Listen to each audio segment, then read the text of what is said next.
Hezbollah और Israel के बीच चल रहे संघर्ष ने रविवार को एक नया और अधिक गंभीर मोड़ ले लिया, जब हिजबुल्लाह ने इजराइल के बेंजिमाना सैन्य अड्डे पर सबसे बड़ा ड्रोन हमला किया।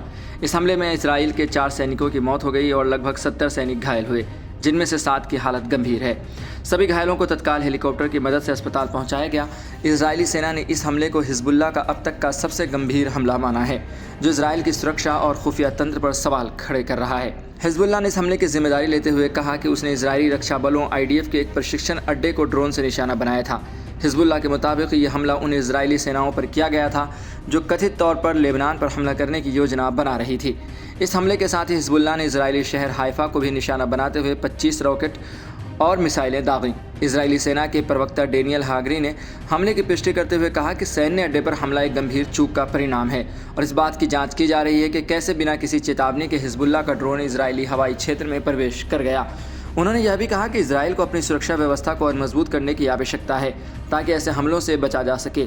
हागारी ने कहा कि हमें इस घटना से सबक लेना चाहिए और अपनी सुरक्षा को और अधिक कड़ा करना चाहिए ताकि भविष्य में ऐसे हमले न हो सके।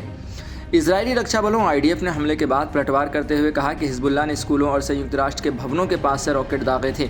IDF ने आरोप लगाया कि हिजबुल्लाह ने 6 अक्टूबर को भी एक स्कूल से कुछ दूरी पर कम से कम 25 रॉकेट दागे थे। इजरायली सेना ने यह भी कहा कि हिजबुल्लाह लगातार नागरिक इलाकों को अपनी रणनीतिक ढाल के रूप में इस्तेमाल कर रहा है और इससे इजराइल को अपने सैन्य अभियानों को और तेज करने की आवश्यकता है। इजरायली रक्षा बलों ने कहा कि इन हमलों को रोकने के लिए उनका ऑपरेशन तब तक जारी रहेगा जब तक कि हिजबुल्लाह और अन्य आतंकी संगठनों का खतरा खत्म नहीं हो जाता। इस ड्रोन हमले के बाद स्थिति और भी तनावपूर्ण हो गई है, क्योंकि इजराइल अब एक साथ 2 मोर्चों पर लड़ाई लड़ रहा है।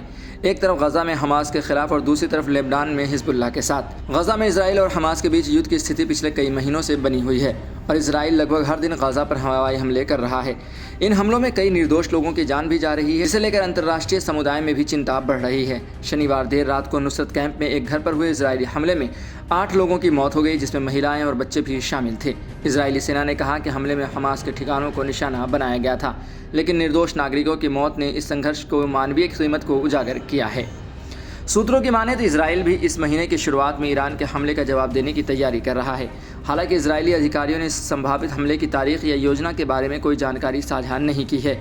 दूसरी ओर ईरान ने भी यह स्पष्ट कर दिया है कि वह इजराइल के किसी भी हमले को कड़ा जवाब देने के लिए पूरी तरह तैयार है। ईरान और हिजबुल्लाह के बीच लंबे समय से मजबूत संबंध रहे हैं और दोनों ने कई बार इजराइल के खिलाफ हमले की धमकी दी है। इस पूरे घटनाक्रम से मध्य पूर्व में तनाव और अधिक बढ़ गया है, जहाँ पहले से ही कई देशों में अस्थिरता और युद्ध की स्थिति बनी हुई है।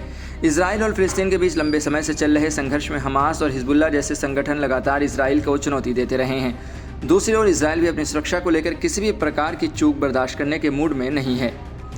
अंतर्राष्ट्रीय स्तर पर इन घटनाओं को लेकर विभिन्न प्रतिक्रियाएं आ रही हैं। संयुक्त राष्ट्र और मानवाधिकार संगठनों ने बार बार अपील की है कि नागरिक क्षेत्रों को युद्ध का मैदान न बनाया जाए और निर्दोष लोगों की जान बचाई जाए, लेकिन ज़मीनी हालात को देखते हुए ये कहा जा सकता है कि इजराइल और हिजबुल्लाह के बीच तनाव और भी गंभीर रूप ले सकता है। इस समय यह कहना मुश्किल है कि इजराइल और हिजबुल्लाह के बीच ये संघर्ष किस दिशा में जाएगा, लेकिन यह तय है कि यदि दोनों पक्षों के बीच तनाव कम नहीं होता तो ये पूरे क्षेत्र में और भी अधिक अस्थिरता पैदा कर सकता है।